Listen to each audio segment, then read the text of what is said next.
आज हम Bollywood film industry के उस स्टार की बात करेंगे, उस अभिनेता की बात करेंगे जिसको विद्रोही स्टार यानी कि विद्रोही अभिनेता भी कहा जाता रहा है और वो अभिनेता था शमशेर राज कपूर। जी हाँ, पृथ्वीराज कपूर के घर में पैदा हुआ, जिनको बाद में शम्मी कपूर भी कहा जाने लगा। उनका जन्म हुआ था 21 अक्टूबर 1931 को बॉम्बे में और इस तरह अपनी स्कूलिंग वगैरह उन्होंने बॉम्बे से ही की और इसी तरह उनके एक्टिंग करियर की भी शुरुआत हुई धीरे-धीरे फ़िल्म जीवन ज्योति से। जीवन ज्योति के बाद भी उन्होंने बहुत सारी फ़िल्में की लेकिन वो पहचान उनको नहीं मिली जो एक स्टार को मिलनी चाहिए होती है और जो उनके भाई जो थे राज कपूर उनको मिली हुई थी। तो फिर उनकी शादी हो गई गीता बाली जी से। गीता बाली जी से किस तरह उनकी शादी हुई इसके बारे में बहुत सारी जो है किस्से कहानियाँ बने हुए हैं कि बहुत ही इंटरेस्टिंग ढंग से उनकी शादी हुई थी। लेकिन यहाँ पे हम बात करने वाले हैं शम्मी कपूर जी के फ़िल्मी करियर की। तो गीता बाली जी थी वो बहुत ही ज़्यादा अपने टाइम की उस टाइम पे बहुत ही ज़्यादा फ़ेमस एक्ट्रेस थी। बहुत ही ज़्यादा उनका अंदाज़ बिंदास बेबाक होता था और काफ़ी उनकी इंडस्ट्री में पहचान थी, पूछ थी। लेकिन शम्मी कपूर क्योंकि अभी स्ट्रगल ही कर रहे थे, उतनी पॉपुलैरिटी, उतना जो स्टारडम है वो उनको अभी नहीं मिला था। तो इस तरह फिर गीता बाली जी ने ही शम्मी कपूर जी को उत्साहित किया कि वो नए ढंग की बेबाक, बिंदास होकर एक्टिंग करें, जो पिछले समय में ट्रेडिशनल एक्टर एक्टिंग करते थे। वही सेम तरह की वो उस ढंग से, उस तरीके से हटकर एक अलग तरह की एक्टिंग करें, तब जाकर कुछ न कुछ हो पाएगा। तो कहते हैं कि अपनी पत्नी गीता बाली जी के कहने पर ही शम्मी कपूर जी ने वही बेबाक अंदाज़ अपनाया जिसको बाद में लोगों ने बहुत पसंद किया। फिर उनको एस मुखर्जी एक निर्माता थे, उन्होंने एक फ़िल्म दी जो कि नासिर हुसैन निर्देशन कर रहे थे जिसका उस फ़िल्म का नाम था तुम था नहीं देखा। इस फ़िल्म के आते ही शम्मी कपूर जी छा गए और उनको बहुत ज़्यादा पॉपुलैरिटी मिली इस फ़िल्म के ज़रिए भी। तो यहीं से ही मोहम्मद रफ़ी जी और शम्मी कपूर जी का एक जो यूनिक कॉम्बिनेशन है वो भी शुरू हो गया। कहते हैं कि मोहम्मद रफ़ी जी को शम्मी कपूर जी पर्सनली मिलते थे और रिकॉर्डिंग के टाइम भी हाज़िर रहते थे उनकी रिकॉर्डिंग के टाइम और उनको वो अ, बताते थे कि किस तरह की वो पर्दे पर अदाएँ चाहते हैं करना जब गीत की विज़ुअलाइज़ेशन करनी है, जब गीत की वीडियो बनानी है, शूट करना है उसका, तो वो कैसी अदाएँ करना चाहते हैं पर्दे पर और वो मोहम्मद रफ़ी जी को कहते थे कि वो इस तरह के ही तरीके से गाएँ कि वो पर्दे पे खुल के वह वैसी अदाएँ कर पाएँ। तो कहते हैं कि मोहम्मद रफ़ी जी भी शम्मी कपूर जी की स्पिरिट को समझ गए थे कि वो क्या चाहते हैं। और इन दोनों की इतनी ज़्यादा अच्छी जुगलबंदी कॉम्बिनेशन हुआ कि फिर कई बार तो ये भी होता था कि कई बार अगर शम्मी कपूर जी रिकॉर्डिंग के टाइम पे नहीं भी मौजूद होते थे, तो मोहम्मद रफ़ी जी खुद ही अपने तरीके से समझ कर के यहाँ पे इस गाने के इस बोल पे, इस लाइन पे शम्मी कपूर जी कैसे एक्टिंग करेंगे बिंदास होकर, कैसे उनका अंदाज़ होगा, चाहे वो रोमांस का अंदाज़ हो, चाहे वो एक सीरियस गाना हो, किस तरह की वो एक्टिंग करेंगे, तो उसी तरह का जो है आवाज़, उसी तरह का उनका अपना जो है वो गाने गाते वक़्त इस बात का ध्यान रखते थे। तो इस तरह बहुत ही ज़्यादा पॉपुलैरिटी मिली शम्मी कपूर जी के ऊपर गाए रफ़ी जी के गानों को और बहुत ज़्यादा लोगों ने भी पसंद किया। फिर उनकी फ़िल्म आई जंगली।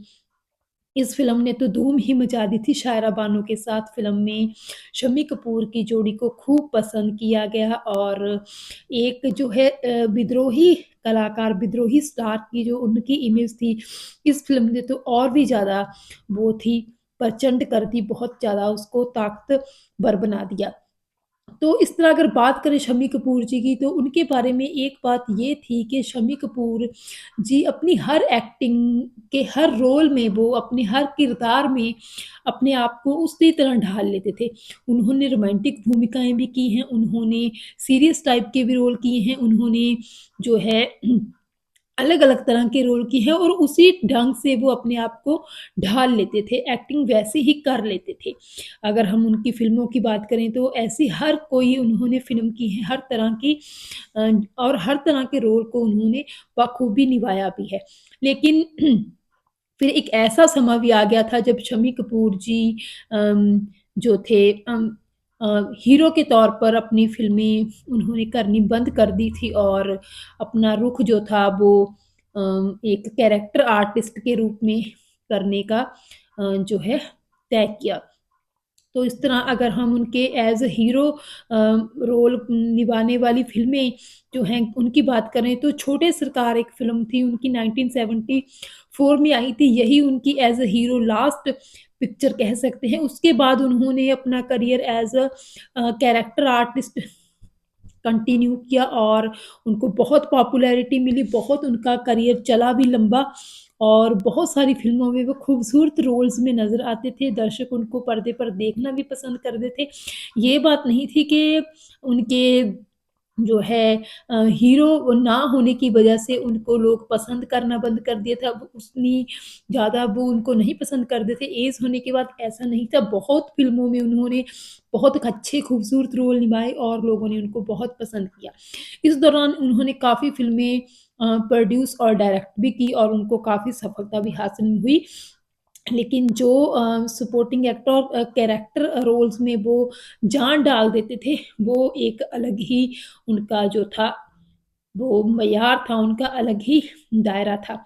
तो इस तरह बहुत सारे उन्होंने रोल किए, बहुत सारी एक्टिंग उन्होंने फ़िल्मों में की और सभी रोल्स जो हुए हैं, वो लोगों ने पसंद किए। आज भी लोगों को याद हैं वो रोल उन द्वारा किए गए।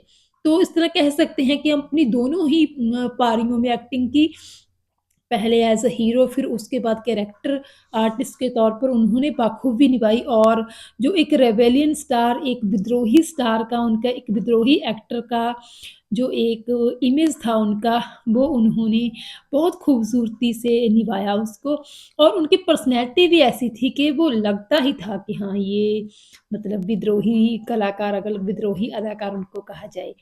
अ, अलग ही तरह की पर्सनैलिटी थी उनकी और अलग ही तरह का रोब था उनकी पर्सनैलिटी में। उनके बात करने के अंदाज़ में, उनके पूरी मतलब जो है व्यक्तित्व में। तो इस तरह ये महान कलाकार आज हमारे बीच में नहीं हैं लेकिन इन्होंने बहुत सारी फ़िल्में की हैं एज़ अ हीरो भी और कैरेक्टर आर्टिस्ट भी, जो हमें आज भी उनकी याद दिलाती हैं कि कितना अच्छा, कितना टैलेंटेड और कितना जो था बेहतरीन अदाकार भारतीय फ़िल्म इंडस्ट्री को मिला था और बहुत लोग उन्हें मतलब पसंद करते थे और बहुत लोग उनकी हर अदा पर मरते थे। लेकिन ये हमारा सौभाग्य है कि हमारी फ़िल्म इंडस्ट्री को और हिंदुस्तानी लोगों को, हिंदुस्तानी फ़िल्मों के शौकीन लोगों को उनकी बहुत सारी फ़िल्में आज भी मौजूद हैं, आने वाली जनरेशन्स को भी देखने को मिलेंगी और वो देखकर अपना जो है मनोरंजन भी करेंगे और उनकी एक्टिंग से बहुत कुछ सीखेंगे भी। तो इस तरह शम्मी कपूर जी भारतीय फ़िल्म इंडस्ट्री के एक ऐसे चमकते हुए सितारे हैं, जो भारतीय फ़िल्म इंडस्ट्री के आकाश में हमेशा ही चमकते रहेंगे और उनकी चमक जो है, कभी भी समय के साथ जो है फीकी नहीं पड़ेगी।